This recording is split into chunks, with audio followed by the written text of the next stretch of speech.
अस्सलाम वालेकुम वरहमतुल्लाहि वबरकातुह। जी हाँ मेरे दोस्त, आपने जो पढ़ा बिल्कुल सही पढ़ा कि हजरत इब्राहिम का ऐसा सवाल जिससे नमरूद भी बेहाल। वो नमरूद जिसने खुदाई का दावा किया था, वो नमरूद जिसने अपने आप को खुदा कहा था, लेकिन जब हजरत इब्राहिम अलैहिस्सलाम ने उससे एक ऐसा सवाल किया कि जब वो सवाल सुना तो वो भी लाजवाब हो गया, वो भी मबहूत हो गया। मेरे दोस्तों, तो चलिए आइए उस जवाब को समाअत फरमाते हैं।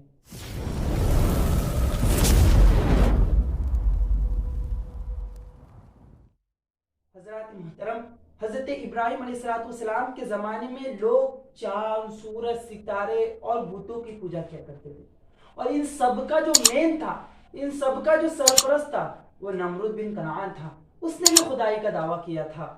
मेरे प्यारे दोस्तों, हजरत इब्राहिम अलैहिस्सलाम को अल्लाह तबारक व तआला ने ऐसा जहन, ऐसा दिमाग और ऐसी सोच अता फरमाई थी कि उसकी मिसाल नहीं मिलती। मेरे प्यारे दोस्तों, जब पहली मर्तबा हजरत इब्राहिम अलैहिस्सलाम ने एक खूब रोशन सितारा देखा, खूब चमकता हुआ सितारा देखा, तो आपने अपने आप से पूछा, क्या ये मेरा खालिक है? क्या ये मेरा पैदा करने वाला है? तो थोड़ी ही देर में जब वो सितारा डूब गया तो आपने कहा कि नहीं नहीं, ये मेरा खुदा नहीं हो सकता, इसलिए कि जो डूब जाए, जो गुरूब हो जाए, वो कभी खुदा नहीं हो सकता। फिर आपने 14वीं रात का चांद देखा। आपको पता होगा कि 14वीं रात का जो चांद होता है वो बहुत ही रोशन और पूरी दुनिया को मुनव्वर करता है। तो आपने 14वीं रात के जब चांद को देखा, वो अपनी रोशनी से, अपने नूर से पूरी दुनिया को मुनव्वर कर रहा था, पूरी दुनिया को रोशन कर रहा था। लेकिन जब हजरत इब्राहिम अलैहिस्सलाम ने उसको देखा और अपने आप से पूछा, क्या ये मेरा पैदा करने वाला है? क्या ये मेरा खालिक है? लेकिन जब वो भी डूब गया तो आपको इस राज पे पहुंचने में जरा भी वक्त ना लगा कि जो गुरूब हो जाए, जो डूब जाए, वो मेरा खुदा नहीं हो सकता। फिर आपने जब ये दोनों देखने के बाद फिर सूरज की किरणों ने आपकी सोच को अपनी तरफ खींचा। फिर आपने सूरज को देखा, कहने लगे ये तो उन दोनों से भी बड़ा है और उन दोनों से भी ज्यादा रोशन है, तो क्या ये मेरा खुदा है? अपने दिल से पूछा, ऐ दिल, क्या ये मेरा खुदा है? क्या ये मेरा खालिक व मालिक है? तो मेरे दोस्तों, सूरज चंद घंटे में अपनी रोशन बहार दिखाने के बाद वो भी उफक के अंधेरों में छुप गया, उफक के अंधेरों में गुम हो गया। तो आपको पूरा यकीन हो गया कि जो डूब जाए, जो गुरूब हो जाए, जो डूब जाए, वो कभी खुदा नहीं हो सकता। मेरे दोस्तों, हजरत इब्राहिम अलैहिस्सलाम को अल्लाह तबारक व तआला ने समझ ऐसी अता फरमाई थी कि आपकी समझ की कोई मिसाल नहीं मिल सकती। फिर हजरत इब्राहिम अलैहिस्सलाम को अल्लाह ताला ने नबूवत दी, नबूवत से सरफराज फरमाया और आपको दीन हनीफ अता फरमाया। अच्छा, एक और महाशय जिनको नमरूद कहा जाता है, उसने भी खुदाई का दावा किया था। और वह एक ऐसा खुदा था, ऐसा बादशाह था जो लोगों के मालों पर कब्जा करता, लोगों के जेवरातों पर कब्जा करता, लोगों के घरों पर कब्जा करता, और फिर वो कब्जा करने के बाद लोगों को अपने दरबार में बुलाता। जब वो लोग आ जाते और उससे रिस्क मांगते, उससे खाने की भीख मांगते, तो सबसे पहले उससे अपनी खुदाई का इकरार कराता कि बोल तेरा रब कौन है। तो जब वो कहता कि मेरा रब तू है, मेरा पालने वाला तू है, मेरा परवरदिगार तू है, तू मेरा खालिक है, तू मेरा मालिक है, तब वो उस गले में से एक मुट्ठी उठाकर उस शख्स को दे देता। मेरे दोस्तों, मुफस्सिरीन फरमाते हैं कि पूरे दुनिया में 4 बादशाह हुए। कितने बादशाह हुए? 4। पूरे दुनिया के 2 मोमिन हुए और 2 काफिर हुए। जो 2 मोमिन हुए उनमें एक हजरत जुल्करनैन, जिनके टाइम याजूज और माजूज थे। आज जो याजूज माजूज जिस दीवार के पीछे दबे हुए हैं, जिस दीवार पे उनको कैद किया गया है, जिस दीवार में उनको कैद किया गया है, वो हजरत जुल्करनैन ने बनाई। और दूसरे जो बादशाह है जिनको सब कोई पहचानते हैं, जिन्हें हजरत सुलेमान अलैहिस्सलाम कहते हैं, इनको भी अल्लाह ताला ने हवाओं पर, जिन्नातों पर, इंसानों पर, पूरी दुनिया पर हुकूमत दी थी। और जो 2 काफिर बादशाह हुए उसमें से एक नमरूद है और एक बुख्त नस्र करके एक बादशाह था, उसको पूरी दुनिया पर हुकूमत हासिल थी। मेरे दोस्तों, हजरत इब्राहिम अलैहिस्सलाम के जमाने में जो नमरूद था, वो लोगों के मालों में जमा कर कर, लोगों के मालों को हड़प कर कर उन मालों को अपने पास जमा करता, और जब लोग उसके पास मांगने के लिए अपने झोलियों को फैलाए हुए उसके सामने हाजिर होते तो उसको कुछ दिया करता। एक मर्तबा हजरत इब्राहिम अलैहिस्सलाम भी उन लोगों के दरमियान तशरीफ ले गए ताकि उस झूठे खुदा के दावे को झूठा साबित कर सके।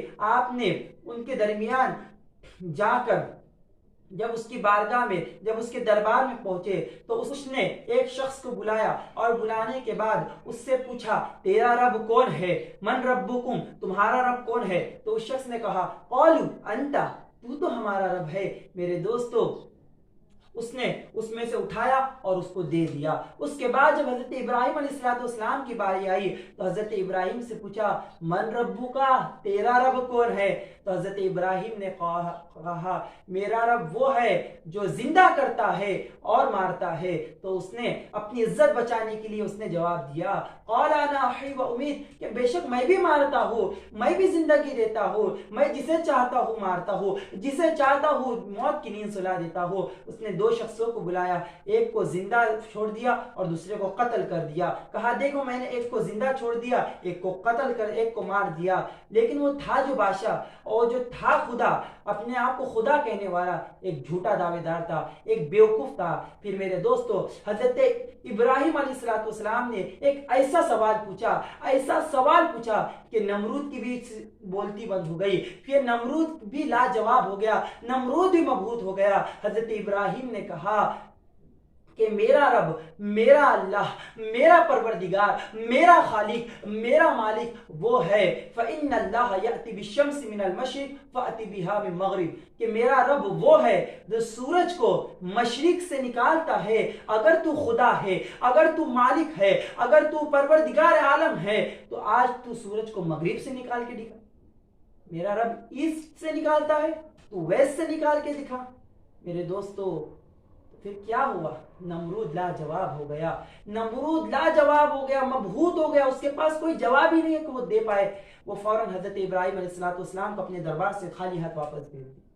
तो जब हजरत इब्राहिम अलैहिस्सलाम वापस जाने लगे तो आपने वापस जाते जाते एक आपका गुजर मट्टी के ढेर के पास से हुआ।